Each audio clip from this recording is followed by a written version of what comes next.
야곱의 생에 나타난 한 분 하나님의 세 가지 사역의 놀라운 결실이란 제목으로 함께 말씀의 은혜를 나누기로 합니다. 오늘도 거룩하고 복된 주의 날에 주님 앞에 나와 예배하는 사랑의 모든 성도들과 또 온라인 성도들에게 하나님의 은혜와 평강을 기원합니다.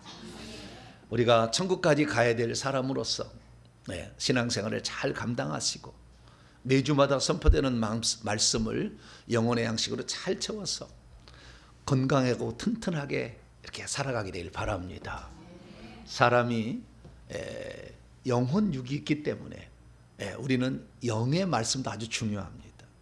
이 영의 양식이 채워지지 않으면 허전함, 허기가 있기 때문에 그것을 다른 것으로 메꿔요. 돈으로 메꾸든지 명예로 메꾸든지 인기로 메꾸든지 뭘로 메꾸려고 그래요. 뭐 소유하는 것으로 메꾸든지 헛된 것입니다. 이 땅에서 소유하는 모든 것들은 다 놓고 가야 되는 거니까. 그래서 우리는 하늘의 영원한 것을 채워야 됩니다. 할렐루야. 그러려면 우리가 하나님의 말씀을 들어야 돼요. 왜냐하면 하나님의 말씀은 하늘의 영원한 것이 무엇인지를 가르쳐줘요. 이 다음의 생애가 복되다. 할렐루야. 그것을 가르쳐 주는 거죠. 그래서 우리는 이렇게 매주마다 예배를 드리며 또 이렇게 나와서 신앙생활을 합니다. 제가 목사가 되어서 첫 번째 가졌던 소원이 뭐였느냐? 그럼 이런 소원을 가져봤어요. 이 교회에서 주일날 예배 드린다면 더 이상 소원이 없는 가장 행복한 교회. 한 번을 예배 드려도 이 교회에서 드리는 것이 내 인생의 기쁨이다 라는 고백이 터져나오는 교회를 만들고 싶었어요. 그래서 항상 저는 그 말씀의 신선함과 그러나 또 처음 말씀을 듣는 분들이 있거든요. 그래서 그분들에게 제가 반복을 많이 합니다. 할렐루야. 그래도 기분 나빠하는 사람이 한 사람도 없어요. 왜 그런지 모르겠지만 좌우지간 제가 반복을 자주 하는데도 절대 기분 나빠하는 사람이 없더라고. 그래서 반복을 통해서 신선한 꼴을 오늘도 먹인 오늘 눈물을 짤 준비를 하셔야 됩니다. 엄청난 은혜가 있는 말씀이 오늘. 제가 일생에 두 편의 설교를 하라면 야곱에 관한 설교와 다윗에 관한 설교를 하고 싶어요. 두 편의 설교를 하고 죽으라 한다면 그 중에 한 편의 설교가 야곱의 설교예요. 왜냐하면 내 인생과 너무 닮아 있고요. 다윗의 생애가 너무 저하고 닮아 있거든요. 그래서 그런 두 편의 설교를 하려고 하는데 그중에서 오늘 야곱의 생애 전체를 조망해 볼 거예요. 전체를 조망해 보는데 조망하면서 내가 지금 어디에 와 있는가? 야곱이 걸어간 발자취가 있어요. 아버지가 있었던 곳에서 출발을 해서 부엘세바에 출발해 가지고 나중에 이제 밧단 아람까지 가죠. 베델을 거쳐서 밧단 아람으로 갔다가 20년 생활하다가 다시 돌아와서 베델로 돌아와서 세겜으로 갔다가 아버지가 있는 헤브론까지 가는 인생의 여정을 모아서 제가 설교를 해드릴 거예요. 그래서 이 말씀을 통하여 내 신앙의 노정은 지금 어디에 있는지를 확인할 수가 있어요. 그래서 내 인생의 여정, 인생의 신앙의 여정은 지금 여기만큼 와 있구나. 앞으로 내가 가야 될 것은 무엇이며 내가 목표로 세워야 될 진정한 목표는 무엇인가를 찾을 수가 있을 거예요. 그래서 여러분의 생애에 오늘 획기적인 한 획을 긋는 복된 시간이 되길 축원합니다. 성경 이야기를 우리가 풀어갈 때에 저는 개신교 목사로서 삼위일체 하나님을 너무나 중요하게 여겼습니다. 왜냐하면 삼위일체 신앙은 기독교인지 아닌지를 구분하는 가장 중요한 기준이라고 모든 사람들이 얘기를 했습니다. 조직신학자, 그 다음에 이단 분별가들 다 삼위일체 하나님이 최고의 1번으로 들어와요. 삼위일체 하나님을 믿지 않으면 이단이다 이렇게 정의를 해놨거든요. 그래서 저는 17년간을 이렇게 연구를 해온 사람으로서 삼위일체 하나님으로 항상 성경을 보기 시작했죠. 창세기 1장 26절에 우리가 우리의 모양대로 사람을 만들자 할 때 우리는 성부, 성자, 성령이 회의한 거다 이렇게 들어왔고 이렇게 배워왔죠. 근데 나중에 보니까 그게 아니었다는 걸 알게 돼요. 그래서 제가 성경을 성경대로 보지 못하고 남들의 신학적 사고의 틀에서 내가 성경을 보고 있다. 그러면은 성경을 그 사람 분량밖에 못 보잖아요. 잘못 봤으면 잘못 보는 거잖아요. 성경을 있는 대로 봐야 성령께서 조명을 해주셔야지. 할렐루야. 성령께서 조명을 해주셔야 정확히 그 말씀의 의미를 알 텐데, 이미 기존에 들어왔던 철학을 가지고 신학적 구조를 가지고 성경을 보다 보니까 구약을 보게 될 때도 삼위일체론으로 구분해서 보기 시작한 거죠. 그래서 출애굽기 3장 6절에 나는 아브라함과 이삭과 야곱의 하나님이다. 물어보면 나는 아브라함의 하나님이요 이삭의 하나님이요 야곱의 하나님이다. 아브라함은 성부 하나님, 이삭은 성자 하나님, 야곱은 성령 하나님의 이야기를 펼쳐놓은 것이다. 이렇게 이제 이해를 해온 거예요. 그런데 나중에 보니까 아브라함에게 나타났던 하나님이나 이삭에게 나타난 하나님이나 야곱에게 나타난 하나님이나 다 누구예요? 요 하나님이 나타난 것이죠.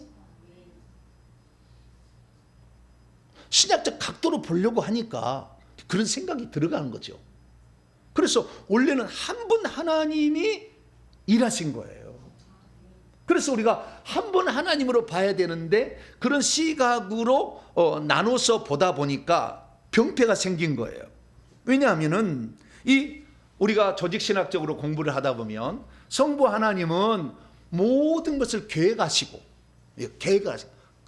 하신 다음에 그 다음에 그것을 하기 위해서 아브라함을 불러내듯이 우리를 선택해서 불러내신다. 이것이고, 성자 예수님은 뭐냐? 성자 예수님은 그들을 구원해내기 위해서 이 땅에 오셔서 속죄의 피를 흘리시고 우리 죄를 대속해서 죽으셨다. 이런 게 이제 초점이 맞춰지게 되고, 그 다음에 성령 하나님은 뭐냐? 예수님이 이루신 것을 유효하게 하신다. 그래서 우리 속에 들어오셔서 우리를 책망을 하시고 죄를 책망하시고 우리를 의롭게 만드시고 우리를 거듭나게 하시고 우리를 변화시켜서 그래서 예수님과 닮은 변화와 성숙을 이루는 존재가 되게 한다라는 사실에 갇혀 있었어요. 틀린 건 아니에요. 그런데 거기까지밖에 없는 거예요. 그런데 창세기를 우리가 읽어보면은 야곱의 이야기는 창세기 25장에서 50장까지 나오는데 그 이야기는 창세기 32장에서 끝나요. 그런데 창세기 32장부터 시작해서 50장까지의 야곱 이야기가 더 있는 거예요. 그 야곱의 이야기를 빼뜨린 거예요. 야복 강가에서 창세기 32장의 이야기가 변화와 성숙으로 끝나는 거예요. 그래서 뭔가 엄청난 것이 있는데 그것을 빠뜨렸다. 왜? 성부, 성자, 성령의 이야기로만 풀면 그러는 거예요. 한 분 하나님이 어떤 계획을 세워서 전체를 끌고 가서 마지막에 그 열매를 맺게 하기까지 한 분 하나님이 다 이루시는 거예요. 근데 한 분 하나님이 이루시는데 우리의 죄를 하나님이 영이신데 피 흘려 죽을 수 없으니까 아들로 오신 것이고, 할렐루야.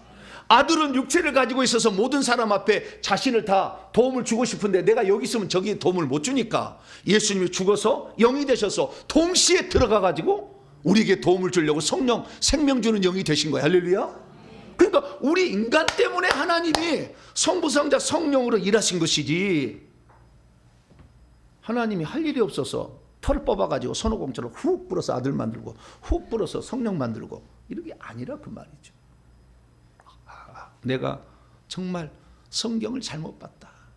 아마 깨달음이 엄청나게 제게 충격을 줬고요. 제가 가슴을 치며 내가 이제부터는 성경을 전할 때 내가 있는 그대로 전하리라. 어떤 신학적인 태도나 이런 기존에 가지고 있던 관념을 가지고 성경을 볼 게 아니라 있는 그대로 보고 있는 그대로 나타나신 하나님을 통하여 하나님이 우리에게 향하고자 하는 그 계획들을 정확히 알고 우리를 하나님이 어떻게 만들려고 만물을 생각하고 만든 거지 우연히 만들어가지고 잘못되니까 안 됐다 막 하나님이 서둘러서 이렇게 한 게 아니라고요. 하나님이 다 계획 가운데 그걸 했다는 것을 알고 다시 성경을 보기 시작하니까 성경이 어마어마한 이야기고 한 분 하나님이 이끌어가는 이야기였더라. 할렐루야. 그걸 알게 된 거예요. 그래서 한 분 하나님은 결국에 우리의 인생을 야곱을 통해서 정확히 보여줘요. 왜냐하면 하나님은 아브라함의 하나님, 이삭의 하나님, 야곱의 하나님이에요. 아브라함은 시작, 씨를 뿌렸다고 한다면 중간에 과정이 있는 것이고 마지막에 결실이 있는 거 아니겠어요? 그래서 결국에 야곱의 이야기를 통해서 우리는 결실을 맺어야 되는데, 성품삼으로 나는 마태복음 11장 28, 29절에 나는 마음이 온유하고 겸손하다. 그래서 온유하고 겸손한 성품이 예수님을 닮은 사람을 만드는 거, 좀 더 나가서는 어떤 애 제자 훈련한다고 일평생을 하고 있는데 단 한 번도 32장에서 50장까지 얘기한 걸 얘기 안 해. 제자를 만든다고 하지. 제가 제자를 안 했느냐? 엄청 많이 했어요. 저한테 뭐라고 하지 마세요. 다 해보고 한 거예요. 해보도 안 하고 이렇게 한다 그렇게 말하지 않아요. 다 해봤어요. 제가 주도적으로 엄청 많은 일을 했어요.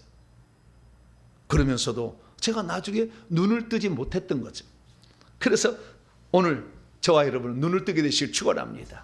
하나님의 궁극적인 인생을 향한 목표가 무엇인지를 알아야 오늘도 내가 할 일을 찾아가는데, 이미 내가 예수 그리스도를 믿어서 어떤 데는 그래, 예수 그리스도를 믿어서 우리는 구원받는 게 인생의 목적이래. 그럼 구원 받아버렸어. 그럼 뭐 할 건데? 할 일은 없지. 구원 받아버렸잖아. 한 번은 영원한 구원이잖아. 구원 받아버렸어. 그럼 뭐 할 거예요? 교회 나와주는 거지. 나와주는 거지 뭐. 목사야, 내가 나와서 자리 채워주니까 고맙지. 내가 11조 내서 고맙지. 너 밥 먹고 살지. 막 이러고 있어.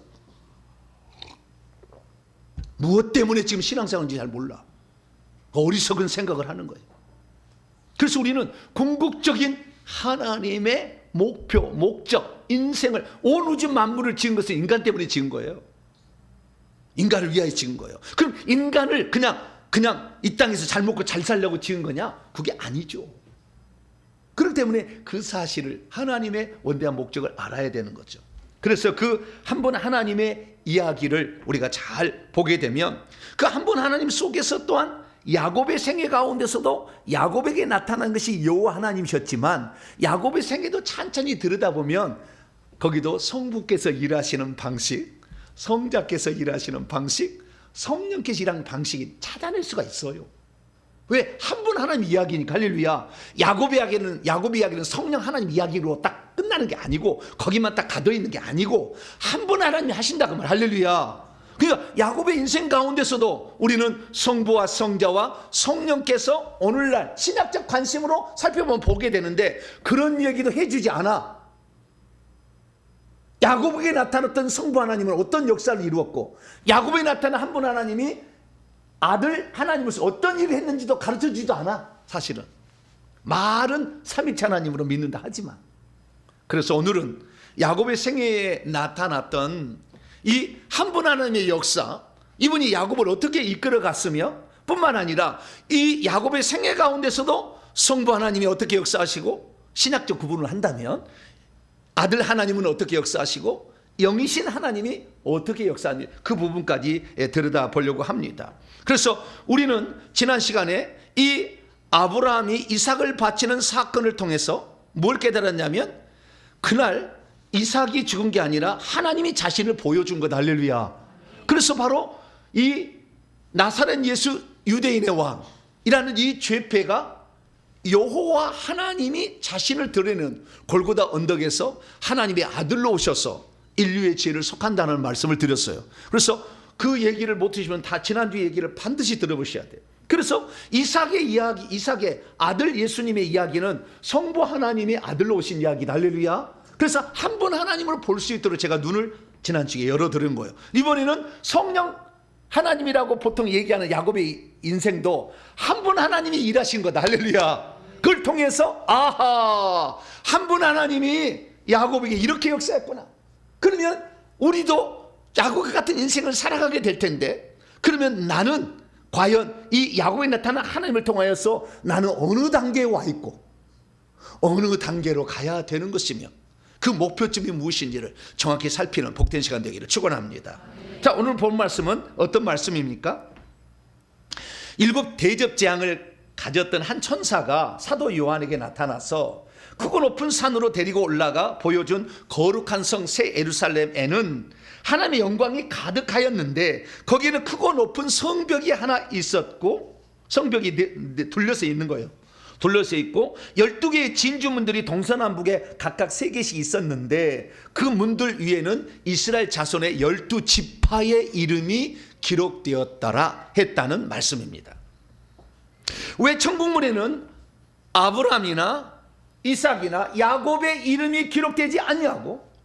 야곱의 12아들 루벤, 시몬, 레위, 갓 이렇게 쭉 해가지고 요 베냐민까지 12지파의 이름이 기록된 것일까요? 왜 천국문에는 구약의 네노라는 인물들, 에녹이랄지 노아랄지 아브라함이랄지 모세랄지 다윗이랄지 이런 이름이 천국문에 이름이 기록되지 아니하고 왜 야곱의 12아들의 이름을 거기다 기록한 것일까요? 왜 천국문에는 신약의 위대한 사도들 베드로, 요한, 바울 이런 사람들의 이름이 기록되지 아니하고 야곱의 12아들들의 이름이 거기에 기록된 것일까요?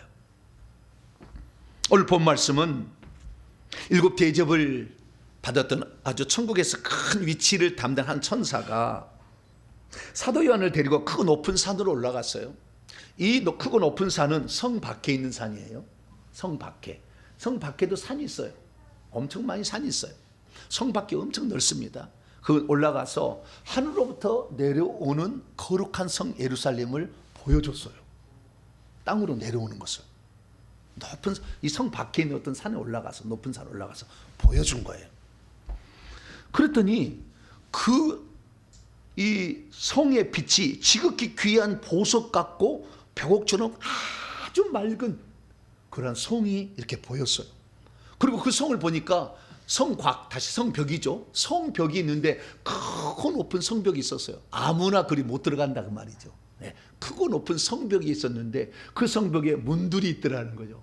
문들이 있는데 그 문들이 아치형이에요. 아치형으로 돼 있어요. 내가 어제 AI 그래라 가지고 했는데 그걸 깜빡 여기다 안 넣어놨네. 네, 이렇게 아치형으로 돼 있는 문이 있는데 동서남북에 3개씩 문이 있어요. 아치형으로 문이 있는데 그게 뭐예요? 그 안에는 위로 넘어갈 수 없고 예수님이 양의 문이라 그 문을 통해서 들어간다잖아요. 들어가면 나면서 구원을 얻고 꼴을 얻는다잖아요. 요한복음 10장에. 그러듯이 그 문을 통해 들어가야 된다는 암시가 딱 주는 거죠. 그래서 그 문들을 딱 가서 보니까 그 문들 위에 이스라엘의 12지파의 이름이 기록되어 있었어요. 이게 오늘 본 말씀입니다. 자, 그러면 그 성이 그러니까 너무 아름답고 빛난 멋진 성이기 때문에 저 성을 들어가야 된다라는 강렬한 암시가 나오고, 두 번째, 그 성의 그 벽이 크고 높더라 이렇게 얘기하므로 함부로 못 들어간다라는 거예요. 그걸 봤더니 144 규빗의 두께예요. 두께가 뭐 얼마라고요? 144 규빗. 한 규빗은 어른 여기 손끝에서 여기 팔 끝까 여기까지인데 45.5cm나 50cm를 칭하는 거예요. 그러면 칭하면 약 70m예요. 뭐라고요? 성의 벽을 통과하는데 70m를 걸어가야 된다니까. 그 성벽을. 그러니까 높고 얼마나 높은지 몰라. 얼마나 높은지는 안 나왔어. 근데 높고 컸다 그 말이에요. 그래서 그 성벽은 아무나 그 성은요 들어갈 때 위로 들어갈 수 없어요. 그 성 문을 통해서만 들어가야 되는데 그 문은 진주로 만들었대요. 뭐라고요? 진주. 한 개의 진주로 한 개의 문을 만들었어요. 네. 그래서 이 진주 문 안으로 들어가는데 그 진주 문이 다른 사람이 아니라 야곱의 12아들들의 이름이 동서남북에 각각 3개씩 기록되어 있다라고 말씀하고 있습니다. 그래서 그 문들에 야곱의 12아들이 있는데 이게 뭐냐는 거죠. 그래서 우리는 이것을 통해서 우리가 알아야 될 것은 아무나 그 성에는 못 들어가는구나. 그 다음에 그 성에 들어갈 자는 야곱의 12아들과 같은 자가 되어야 되는구나. 아들 중에서도 나중에 보게 되면 이제 12아들들이 다 동일한 신분을 갖지 않아요. 유다와 요셉은 왕노하는 자로 들어가요. 신분이 달라. 그래서 우리가 천국에 들어간다 할지라도 그 문에 들어간다 할지라도 천국에 다른 신분으로 성으로 들어간다라는 사실을 강력하게 말해주고 있습니다. 그렇기 때문에 우리는 그 성에 들어가기에 합당한 준비를 해야 되고 이 땅에 준비한 만큼 그 속에 들어가서 누리고 산다는 것을 알아야 합니다. 믿음이 있어도 그래서 야곱에게 역사했던 한 분 하나님에 대해서 잘 모른다면 왜 천국문들 위에 야곱의 12아들의 이름들이 기록되는지 잘 모릅니다. 믿음이 있어도 야곱에게 역사했던 한 분 하나님에 대해서 일생을 잘 몰라버리면 한 분 하나님께서 세 가지 방면으로 사역하신 결과 얻으신 것이 변화와 성숙 정도로만 이해하게 됩니다. 믿음이 있어도 야곱에게 역사했던 한 분 하나님에 대해서 잘 모르면 한 분 하나님의 최종 목표가 단지 야곱을 겸손과 온유함을 갖춘 성숙한 인격자로 만드는 것이었다는 것에 그치고 맙니다. 믿음이 있어도 야곱에게 역사했던 한 분 하나님에 대해서 잘 모르면 한 분 하나님께서 아브라함과 이삭과 야곱을 통해서 진정 무엇을 얻으려 했는지를 간과하게 됩니다. 믿음이 있어도 야곱의 역사했던 한 분 하나님에 대해서 잘 모르면 야곱에게 역사했던 하나님의 궁극적인 목표가 변화와 성숙이 아니라 이기는 자의 산출이었다는 것을 잘 모릅니다. 믿음이 있어도 야곱의 역사했던 한 분 하나님이 잘 모르면 하나님은 야곱 혼자만의 이기는 자를 바란 것이 아니라 12아들들처럼 하늘의 완성수인 많은 아들들을 이기는 자로 산출해야 된다는 것을 잘 모릅니다. 믿음이 있어도 야곱의 역사했던 한 분 하나님이 잘 모르면 왜 야곱이 그토록 12아들들을 살리려고 야복 강가에서 환도뼈가 으스러지도록 기도를 했는지 그 처절한 몸부림에 대해서 잘 모릅니다. 믿음이 있어도 야곱의 역사했던 한 분 하나님이 잘 모르면 우리 모두가 이기는 자가 되고 내가 영적, 육적으로 낳은 자녀도 이기는 자가 돼야 하는 사명을 가지고 있다는 것을 간과하게 됩니다. 믿음이 있어도 야곱의 역사했던 한 분 하나님이 잘 모르면 하늘에서 정말 빛나고 엄청난 축복이 우리를 영광스러운 빛나는 뭔가 기다리고 있다는 것을 모른 채 살아가게 됩니다. 믿음이 있어도 야곱의 역사했던 한 분 하나님이 잘 모르면 천국에 들어갔을 때 그 안에 땅을 기업으로 차지하고 살 수 있는 자가 따로 있다는 것을 모릅니다. 믿음이 있어도 야곱의 역사했던 한 분 하나님이 잘 모르면 이기는 자의 가장 아름다운 위치는 그곳에 가서 왕노를 한 자고 성 밖에 가서 민족들의 왕노를 한 자가 있다는 사실을 잘 모릅니다. 그러므로 저와 여러분들은 한 분 하나님의 역사하심을 야곱을 통해 조명하심으로 내가 과연 어떤 존재가 되어야 하는지를 정확히 파악하시고 그거 들으시면 여기에 와서 그냥 목사야 내가 와준 거 고맙다 절대 얘기 안 해. 그런 생각 안 하게 돼요. 왜냐하면 내가 할 일이 너무 많거든. 예. 그래서 여러분들의 생애가 앞으로 더욱더 열심히 있는 생애로 바뀔 줄로 믿습니다. 자, 그럼 야곱의 생애를 신약의 관점에서 보면 어떻게 구분할 수 있을까요? 또 야곱의 생애를 어쩌면은 중요한 분기점을 가지고 소개한다면 어떻게 소개할 수 있을까요? 우리는 창세기 25장에서 50장을 통하여 야곱의 인생에서 큰 분기점이 3번 있었다는 것을 확인할 수 있습니다. 첫 번째는 창세기 28장 베델에서의 체험입니다. 베델에서 체험은 나중에 창세기사 28장 읽어보세요. 자, 오늘 전체를 하는 거니까. 이 창세기 28장은 야곱이 인격적으로 하나님을 처음 만난 곳입니다. 그전에는 들어서 알았어. 아버지, 어머니, 할아버지한테 들어본 거예요. 자기는 한 번도 만난 적이 없어요. 처음으로 베델에서 사닥다리 위에서 말씀하시는 여호와의 음성을 듣게 됩니다. 그래서 이 야곱이 하나님을 만나서 인격적으로 만나는 것을 우리가 신약적 관점에서 본다면 그가 예수님을 믿어서 거듭났다 이렇게 말할 수가 있는 거죠. 그러면 사람이 거듭나면 어려움이 없을까요? 아니, 진직적으로 그전에도요, 이 천연적인 아직까지 하나님을 만나지 않은 상태에서 인간적 욕심이 강했어. 왜? 장자의 축복을 받아야 되겠다는 강렬한 열망이 있었잖아요. 그것 때문에 얼마나 힘든지 몰라. 형 에서를 제치고 이 장자권을 받으려고 벨꾀를 다 마련했어요. 팥죽 사건. 팥죽을 써서 이렇게 장자권을 빼앗고 엄마하고 결탁해서 장자의 축복까지 빼앗고 그러다가 형이 죽이겠다고 하니까 엄마가 너 내 오빠 외삼촌 집에 좀 도망가 있으라 잠시 동안. 그래서 보냅니다. 그래서 가다가 베델에서 지금 하나님 만난 거 아니에요? 그러면 하나님 만났으면 하나님 평탄한 길을 주었을 거 아니에요? 그 다음부터 순탄하지 않습니다. 어떻게 해서 외삼촌 집에 도착을 했더니 기는 놈이 나는 놈이 있다고 자기가 형 에서를 속였는데요. 그 외삼촌이 20년 속여먹어. 20년 동안. 딸 준다고 해서 라헬 준 줄 알았더니 밤에 들어가 보니까 언니 레아야. 아니 이럴 수가 있습니까? 옛날에 둘이 닮았나 봐요. 그렇지 않겠어요? 네? 어두운지 어떻게 아세요? 아, 어두웠다고 나와요? 어두웠다는 말이 안 나오는 거예요. 네. 어두웠다는 말이 안 나와 성경에. 네. 근데 자우지가 자고 일어나 보니까 레아였다 그 말이에요. 그럼 비슷했다는 거 아니겠어요? 네. 안 그런가요? 아니 컴컴한 밤중이라고 해가지고 이 여자인지 저 여자인지 구분이 안 돼요? 모르시구나.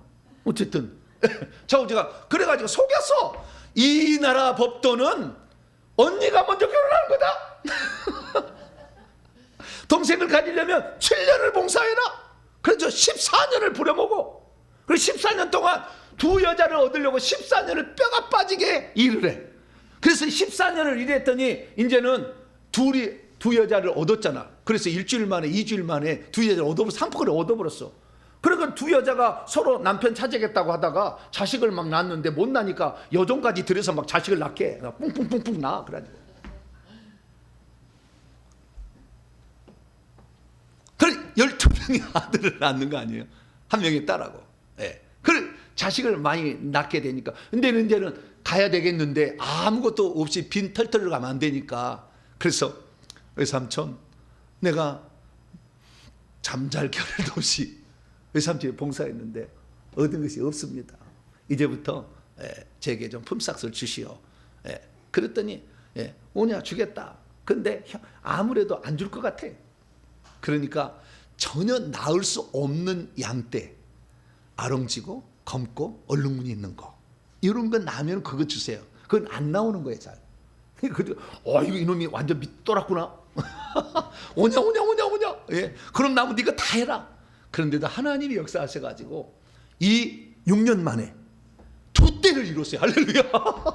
두 떼를 이뤄가지고 그렇게 해서 그래서 이 거듭났다고 해서 평탄한 건 아니다. 연단의 과정이 있다라는 사실을 알 수가 있고요. 그래서 11명의 아들과 1명의 딸 12명을 데리고 나중에 길 가다가 이제 베냐민은 나와요. 자, 그리고 이렇게 해서 4명의 부인을 데리고 돌아오는데 두 번째 사건입니다. 두 번째 사건은 야복강의 사건이에요. 분기점이에요. 야복강에 왔는데 돌아가려고 하니까 외삼촌은 쫓았다가 가문이 하나님 버려서 가라고 하고 그 다음에 야복강에 오니까 생각나는 거예요. 형 에서가 나를 어떻게 받아줄까? 20년 전에 감정이 풀어졌을까? 해서 정탐꾼을 먼저 보내요. 그랬더니 자기 어느새 알고 그 형이 말이죠. 400명의 군사를 거느리고 죽이러 오고 있다는 거예요.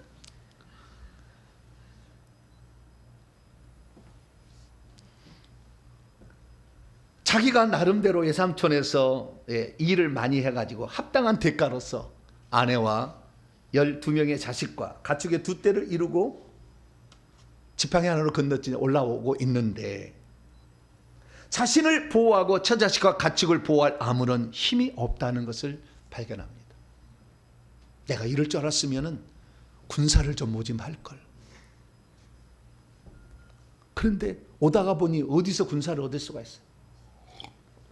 불가능한 거예요. 그래서 그날 다 먼저 건네러 하놓고 야복강가에 홀로 남습니다.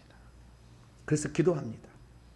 하나님, 제가요 눈 붙일 겨를도 없이 일을 해서 이렇게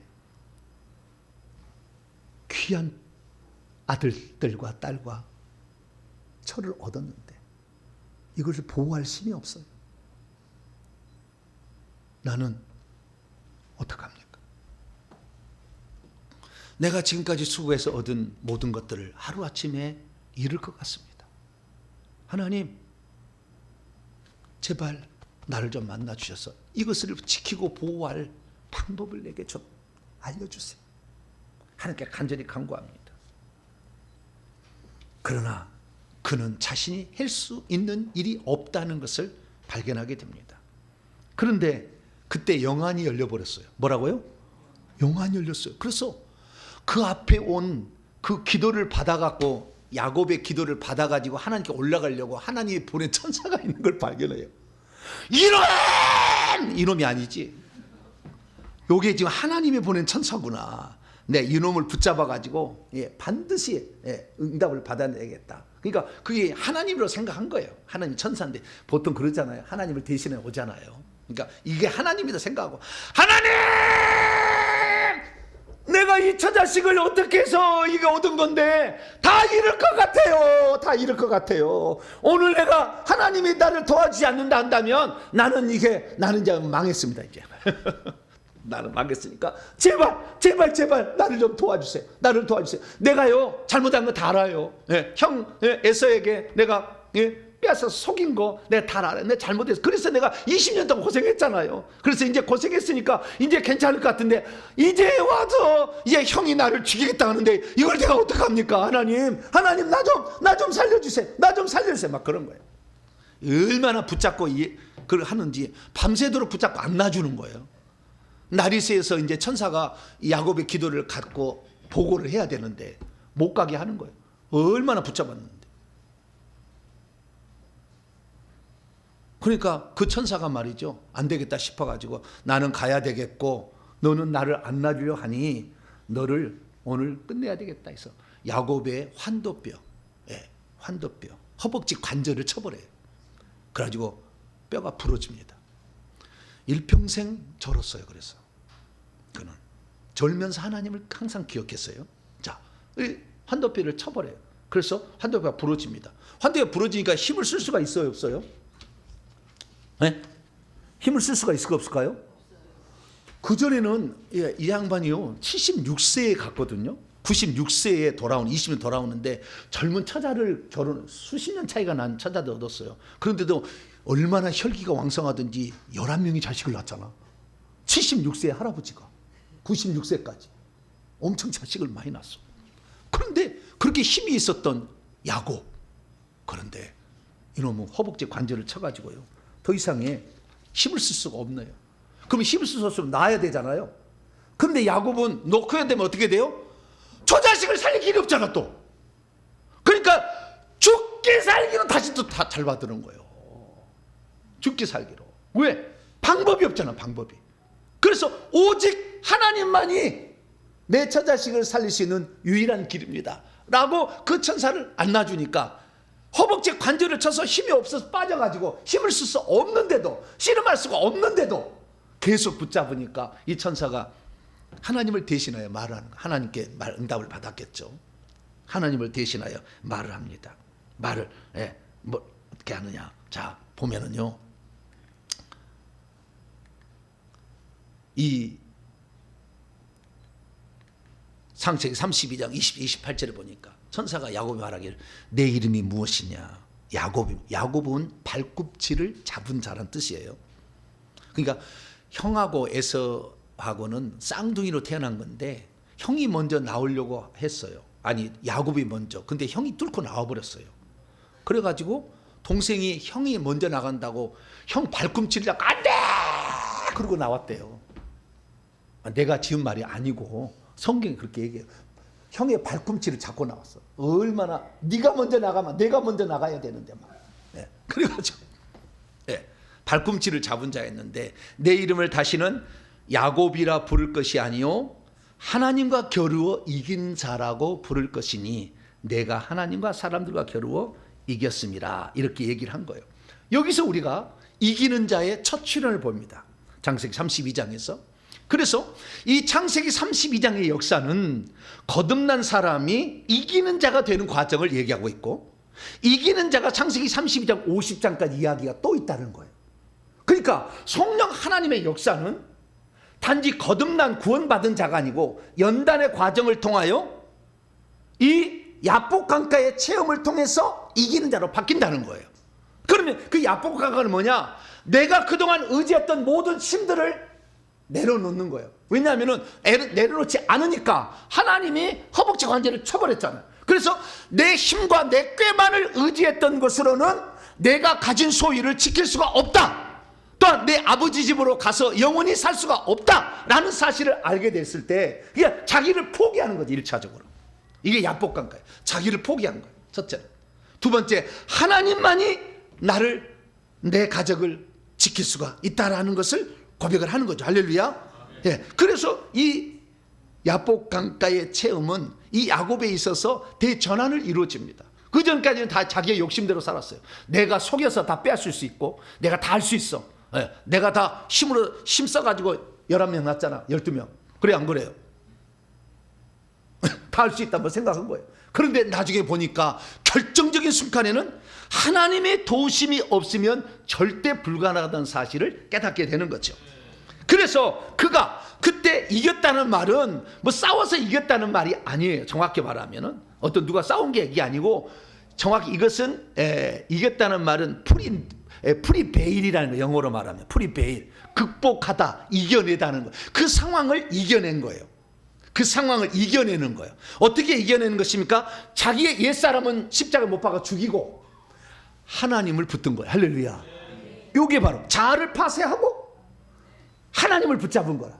이게 바로 이기는 자, 프리베일, 이기는 자의 이겨내고 극복하는 삶이라는 사실을 알 수가 있게 되는 것입니다. 그래서 그가 이겨냈을 때 우리는 신약적 관점에서 예수 그리스도께서 요한계시로 보면 요한계시 3장 20절 21절 보면 내가 이겼고 아버지 보좌에 함께 앉은 것 같이라는 말이 나와요. 예수님이 이기는 자의 최초의 표상인데 이 예수님 어떻게 이겼느냐? 예수님은 요한복음 16장에 보니까 내가 세상을 이겼노라. 그 다음에 십자가상에서 마귀를 이겨요. 그래서 예수님이 이긴 것은 세상적인 욕망, 마귀가 주는 거겠죠. 이 생의 자랑 모든 걸 싹 내려놔요. 그리고 마귀를 결국에 이기게 되는데 귀신을 이기게 되는 거예요. 그러면 야곱의 생애도 그것이 예표로 나와야 되잖아요. 그래서 나와야 되는데 그 사실을 우리 개역 성경에는 안 나와요. 그런데 히브리 원문에는 나와. 그게 영적 싸움이었다는 게 그날. 자기의 혼이 파쇄되고 영이 하나님을 붙잡아가지고 영적 군사를 파송하는 기도를 드렸다는 말이 나오는 거예요. 그런데 우리 개역성경에는 안 나와요. 그러면 히브리어 성경에는 뭐라고 되어 있을까요? 이 에서가 사병의 군사를 데리고 죽이려고 오고 있을 때예요. 근데 뭐가 나타났어요. 뭐가 나타났는데 어떤 한 무리의 때가 나타났다고 성경은 번역하고 있어요. 그래서 나중에 이제 에서가 풀어지고 와서 동생을 만날 때 물어봅니다. 에서가 야곱아, 내가 오다가 만난 그 때는 무슨 까닭이냐? 그런데 이것은 야곱이 보낸 가축대 그 선물로 주려고 하는 그런 것인지 우리는 이해가 돼 있잖아요. 지금 원문이 그렇게 안 돼 있어요. 전혀 모르는 거지. 그래서 히브리 원문은 창세기 33장 8절 뭐라고 되어 있냐면 내가 이미 마주쳤던 바 이 모든 군대는 너에게 누구냐? 네가 보낸 군사냐? 물어본 거예요. 이 모든 군대 마하네라고 나와요. 가축대가 아니에요. 블락이 아니에요. 이 모든 마하네. 이 마하네가요. 이 군대를 본 거예요. 근데 이 에서의 눈이 하나님을 열게 해가지고요. 야곱이 기도를 하자 나는 하나님만 의지한다고 할 때 하나님께서 야곱의 기도를 들으시고 하늘의 군대를 보낸 거예요. 그리 한 무리의 군대를 보낸 거예요. 그 군대가 얼마나 무장을 하고 키가 크고 용맹하든지 겁씩 덜컥 나가지고 에서가 꼼짝 다리가 벌벌벌 떨다고 야살의 책에 나와요. 막 꼼짝을 못하는 거예요. 그래가지고 내 주인이 보낸 건데 너 까딱 잘 먹으면 끝나 막 이런 거예요. 네 주인이 뭐냐? 야곱이라고 해. 그러니까 뭐 겁시 덜컥 400명도 아니 4,000명을 해갖고도 못 이길 것 같아. 막 야 야곱 안 죽여 나 안 죽여 절대 안 죽여 걱정하지 마. 완전 마음이 바뀐 거예요. 군대를 보낸 군대를. 그래서 이 군대를 보냈다는 것이요. 하나님은요 미리 다 군대를 보냈어요. 왜 군대를 보냈냐면 창세기, 자, 외삼촌 라반을 피해서 이제 야복강으로 오는데 창세기 30장 1절 2절 보세요. 야곱이 길을 야복강으로 가고 있어요. 하나님의 천사들이 그를 만나요. 한 천사들이 그를 만나는데 야곱이 그들을 볼 때 묻습니다. 이르기를 이는 하나님의 군대라 하고 그 땅의 이름을 마하나임이라 불렀어요. 마하나임은 마하네 단수에다가 군대 플러스 임 복수형이요. 히브리어 복수형 임입니다. 엘로힘, 에브라임 이렇게 할 때 그때 들어가는 거예요. 자, 그래서 마하네임 이렇게 해서 마하나임이 된 거예요. 그리고 마하나임은 쌍수의 쌍수, 두 무리의 군대를 가리키는 거예요. 두 무리의 군대를. 그러니까 하나님께서 이미 야곱이 야복강에 갈 때 두 무리의 군대를 보냈는데 한 무리의 군대는 야복강에 남아서 그 천사가 대장이었어요. 그 천사가. 또 한 무리의 군대가 있었는데 군대를 하나님은 어떻게 하냐? 야곱의 기도를 들으시고 에서에 파송한 거예요. 이것은 뭐예요? 하늘의 군대 천사를 보낸 거예요.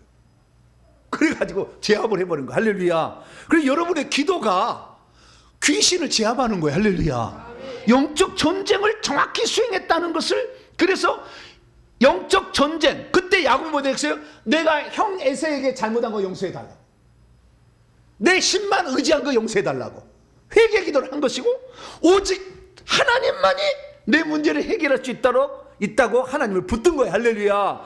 이걸 통해서 하나님께서는 그 천사를 통해서 축복을 하고, 그래 너는 이제 이기는 자다, 극복한 자다라고 인정을 해주고, 또한 한 무리의 천사는 야곱의 에서에게 보내가지고 그 에서의 무리를 그냥 넙죽 그냥 완전 굴종하게 만든 거예요. 그러니까 에서가 가지고 내가 너희들 가축 때 혹시 다칠까봐 에스코트 해줄 테니까 내가 해줘도 되겠지? 막 그래. 나중에 에서가 형님, 왜냐하면 혹시 마음 변할까? 아니요, 우리는 충분히 걸어갈 수 있으니까요, 형님 안 해도 됩니다. 절대 됩니다. 막 그렇게 나중에 보게 되면. 그래서 이 에서의 야곱의 삶에서 두 번째는 야복강가에서 이기는 자의 전환이에요. 자아가 파쇄되면서 하나님 안에 전적으로 의지하면 되는 거예요. 세 번째 변화는 뭐냐? 애굽에 들어가서의 변화예요. 애굽에 들어가서의 변화는 뭐냐? 그 전에는 애굽에 들어가기 전까지는 요셉만 아끼고 사랑했어. 요셉만 채색 옷을 입히고 막 그랬는데 애굽에 들어갈 때는 완전히 변합니다. 완전히 변했어요. 의절에는 속이고 빼앗는 자, 하나만 편애하는 자였는데 움켜쥐는 자에서 축복하는 자로 바뀝니다. 그래서 이 평생 남의 것을 빼앗았죠. 에서의 것을 빼앗았고 어쩌면 외삼촌 것도 빼앗은 거예요. 빼앗았는데 이제 노년에 된 그는 당시 최고의 권력자인 바로 앞에 서서 바로를 축복하게 됩니다. 축복하고 나눠주는 자가 되어 이제 내 복을 나눠주는 자로 바뀌게 되는 것입니다. 그래서 이전까지는 그는 복을 구걸했던 자였는데 이제는 하늘의 복을 나눠주는 영적 권위자로 바뀌게 됩니다. 그래서 그가 그 복을 이제는 요셉을 만나자 요셉의 두 아들을 불러다가 에브라임 므낫세를 축복해 주고요. 나중에 죽기 전에는 12아들을 다 불러서 12아들에게 다 축복을 해주고 침상에서 지팡이 짚고 하나님께 기도하면서 운명을 맞이하는 것을 보게 됩니다. 그래서 히브리서 11장 21절에는 믿음으로 야곱이 죽을 때 요셉의 아들들 에브라임과 므낫세와 또 12아들들을 축복하고 그의 지팡이를 의지한 채 경배했다, 이렇게 말씀하고 있는 것이죠. 그래서 야곱의 인생을 우리가 뒤돌아보게 되면 크게 3분기로 나눠볼 수가 있는 거죠. 근데 이 3분기를 야곱의 생애를 정리를 하게 되면 베델에서의 체험, 야복강의 체험, 그 다음에 애굽에서 축복으로 나눠볼 수 있는데, 이것이 결국에 우리가 삼위일체적으로 신약의 입장에서 본다면 한 분 하나님이 삼위일체로 일하고 있음을 확인할 수가 있어요. 그래서 첫째, 베델에서의 체험은 뭐냐? 베델에서 하나님이 나타나서 뭐라고 했습니까? 내가 너와 함께 있어. 내가 어디로 가든지 너를 지키며 너를 이끌어 이 땅으로 돌아오게 할지라. 내가 내게 허락한 것을 다 이룩하지 너를 떠나지 아니하리라. 이거 뭡니까? 위로자가 되어주시고 격려자가 되어주시고 돕는 자가 되어주시고 함께하는 동행자가 되어주시자는 성령 하나님의 역할을 성부 하나님이 말씀을 하셔요. 그래서 아무도 한 번도 가보지 않은 800km를 지팡이 하나 기름병 하나 들고 가게 될 때 주님이 나타나서 위로해 주더라. 성령 하나님을 한 분 하나님이 지금 성령 하나님으로 일을 하시는 거죠. 두 번째는 야복 강가에 있어요. 야복 강가는 뭐냐? 야복 강가는 결국에 자신의 의지를 내려놓고 하나님의 뜻을 간구하는 거잖아요. 그건 예수님이 기도하는 거가 똑같잖아요. 내 뜻대로 마옵시고 아버지의 뜻, 인격적 자, 세상적인 인간적인 욕망들을 다 내려놓고 아버지의 뜻이, 주님만이 뜻을 이루실 뿐이지 내가 힘써서 하는 모든 것은 하루아침에 잃어버릴 수밖에 없다. 그래서 예수님은 육체로 계실 때 겟세마네 동산 때 심한 통곡과 눈물로 간구와 소원을 올리심으로써 하나님의 들으심을 받았던 것처럼 야복강에서 이 야곱도 자신의 자아를 파쇄하고 하나님의 뜻을 추구해서 이기는 자의 첫 번째 표상인 예수님의 모습을 비로소 경험하게 됩니다. 할렐루야. 그리고 마지막 애굽에 가서는 이제 자리를 나눠주잖아요. 축복하고 자리를 나눠주는 건데 아버지가 하는 일이잖아요. 자리를 나눠주고, 자리를, 천국에서 위상들을 다 보좌자리 주는 건 아버지가 주는 거잖아요. 그래서 이 성부 하나님께서 결국에 복을 나눠주는 자로서 애굽의 삶을 살고 있는 것이죠. 그래서 우리는 이 땅에 살 때 야곱의 생애를 통해서 우리가 지금 어디에 와 있는지를 살펴봐야 돼요. 나는 지금 하나님과 전혀 관계없이 세상 욕심으로 나는 장자가 돼야 돼, 복을 받아야 되니까 세상적 욕심으로 지금 살고 있는 자인지, 인격적으로 베델에서 만났는지, 한 번이라도 만났는지, 안 만나서 만나야 돼. 그러면 하나님과 인격적으로 만나 거듭났다 해서 우리 인생이 평안한, 아니요, 연단의 20년의 과정이 있는 거예요. 오늘 지금 여러분들 대부분 지금 연단의 과정이 있을 거예요. 예, 이 연단의 과정이 헛된 건 아니에요. 왜? 얻을 수 있는 게 있어요. 그러나 그 연단의 시련을 겪어야 됩니다.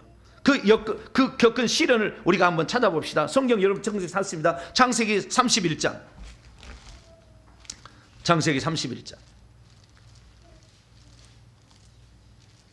외삼촌 라반의 집에서 어떻게 지냈는지 그 고백하는 게 나와요.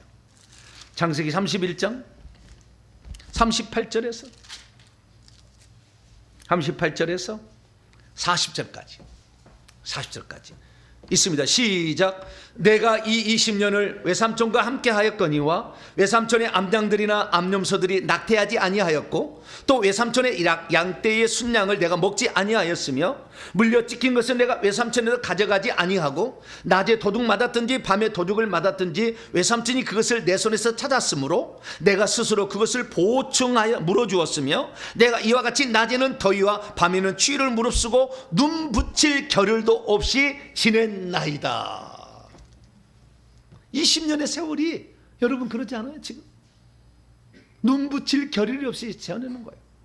그런데 우리가 여기에서 한 걸음 더 빨리 들어간다면, 아하, 내 힘으로 하는 모든 것이 내 힘으로 하는 것이 아니라 하나님의 힘으로 되어지는구나. 이걸 깨닫기까지 20년의 세월이 걸리는 거예요. 예, 어쨌든 간에 움켜쥐려고 했잖아. 형 에서의 팔꿈치를 움켜쥐고 또 장자권 움켜쥐고 축복을 움켜쥐고 양떼를 움켜쥐고 여자들을 움켜쥐고 계속 움켜쥐려고 했잖아. 근데 움켜쥐는 모든 것이 하루아침에 날아간다. 그만 날아간다. 여러분들이 만약에 정말 이 하나님께서 우리를 이기는 자로 만들어서 결국에 여러분들이 하늘의 상속자가 되어지고 그날의 왕으로 다스리는 자의 목표가 없다고 한다면 이 땅에 움켜쥐는 것으로 일평생 살다 갈 거야 아마. 예수를 믿기 전에도 그럴 것이고 예수 믿은 후에도 똑같아. 야복강이 있기 전까지는 내 힘만으로 안 된다는 것을 알아야 되는데 몰라? 죽을 때까지 포기하지 않아. 남자의 자존심은 끝이 없어. 이거 주요. 그래 여자들이 잘 믿는 거 일찌감치 포기하잖아. 남자들은 안 포기해. 그 교회 나오면 남자들이 별로 없어요. 여러분 남편이 믿으면 날마다 우대고 살아야 돼. 오, 당신은 특별합니다. 다 홀로잖아. 뭐 홀로 나오잖아 지금 막. 얼마나 인간의 자존심이 센지 이 자아가 파쇄되기가요 쉽지 않아요. 그래서 이 야곱은 하나님께서 절대 파쇄되지 않기 때문에 에서를 시켜가지고 400명의 군사를 거느리고 오게 한 거예요. 그래서 우리는 어찌하든 간에 그래서 우리는 이기는 자가 된다니까. 이기는 자, 뭐 싸워서 뭐 이기는 자 아니요. 내가 죽는 거예요. 결국에 내가 죽는 거라고. 하나님이 내 속에서 살아나시는 거라고. 할렐루야.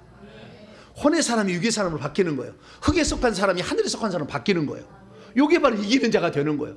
그래서 하늘의 것을 상속받을 수 있는 자격을 취득하는 자가 이기는 자가 되는 거예요. 하늘에서 왕노릇하는 자로 바뀌는 것이 이기는 자가 되는 거예요. 하나님 보시기에 합당한 자로 변모되는 거죠. 내 욕심을 이 평생에 채웠다가는 죽을 때 아무것도 가져갈 수 없어. 그래서 우리가 이 말씀을 듣고 인생의 목적은 결국에 하나님의 뜻을 이루고 가는데, 하나님의 뜻은 우리가 이기는 자가 되는 것이고, 이 모든 환경을 극복하는데 내 힘으로 안 되고 내 꾀로 안 되고 하나님의 능력으로 된다는 것을 인정하면서 주권을 하나님께 돌리면서 내가 그런 것처럼 남들도 그렇게 될 수 있도록 도와주는 일. 할렐루야. 이걸 하는 것이 우리의 인생의 목적이라는 것입니다. 그래서 오늘 이 야곱의 생애를 돌아보면서 나는 과연 지금 천연적인 자아로 살고 있는가? 하나님을 만난 자인가? 아직도 연단의 과정이 있는 것인가? 자아가 파쇄되고 전적인 하나님을 의지한 자가 된가? 더 나아가서는 다른 사람도 12아들까지 다 축복해 주는 자, 12아들이 다 자신의 상속자가 되게끔 만들었기 때문에 하나님께서는 모든 사람이 천국에 들어와서 상속자로 살 수 있도록 하는 것이 내 뜻이라는 것을 영원히 기억하게 하려고 하늘의 세루살렘 성에 12문에 12아들의 이름을 새겨놓은 거예요.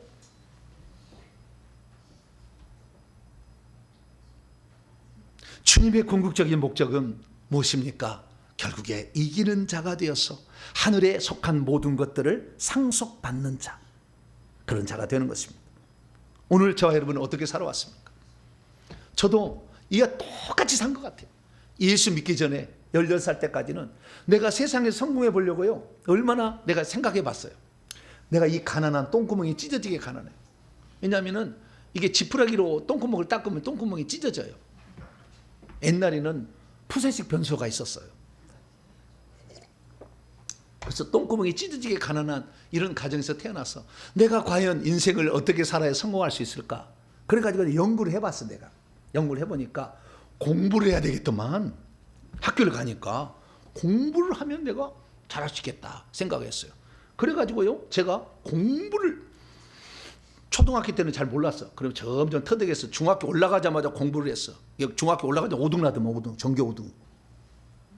첫 번째 시험을 치렀는데, 주여! 이제 내가 공부를 해서 내가 성공을 해야 되겠다. 근데 중학교 2학년 때 큰 충격을 받습니다.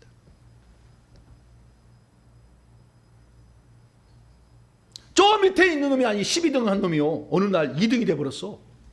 나도 지금 다투고 있는데, 너는 어떻게 해서 김종 이름 그 얘기 안 하나? 그놈이야. 공부를 그걸 못했거든요. 세량리에 사는 놈이야. 그런데 공부를 못했거든요, 나보다. 근데 공부를 너무 잘하는 거예요. 그 시험을 막 올라가는 거예요. 그럼 나중에 봤더니 IQ가 145야. 나는 IQ가 몇이에요? 평범한 IQ. 네, 그래서요, 내가 공부를 해서 과연 성공할 수 있을까? 고민이 되더라고. 그래서 그냥 평타작 하다가 고등학교 들어갔는데, 고등학교 들어가니까요, 더 뛰어난 놈들이 더 많이 있더라고. 고등학교 들어가니까. 근데 우리 아버지는 가난해서 능률 버킷볼이라도 안 사주고 필승 시리즈도 안 사줘. 막 그러니까 너무 공부하기도 힘들어. 근데 머리가요, 제사형이 엄청 많이 들어가죠. 머리가 딱 들어서 머리가 안 들어가 버리더만. 절망하고 있을 때 주님이 찾아오셨어요. 내 친구를 통해서. 그래서 예수를 믿는 순간 주님이 나타났어요, 저한테. 그래서 내가 주님을 만났거든요. 그 주님을 만났으나 그 주님을 만난 후에 파란만장한 삶이 있어. 제가 죽었다가도 살아나고 지금 파란만장한 삶을 살다가 결국에 내가 그래가지고요 말이죠, 이 회개를 2013년에 깨닫고 2020년에 이 천국에 대해서 이제 영적 세계를 비로소 들어가면서 모든 걸 알게 된 거예요. 완전 그전에는요 자아를 파쇄하는 거 연습했어요. 연습. 근데 지금은 없어졌어요. 자아가.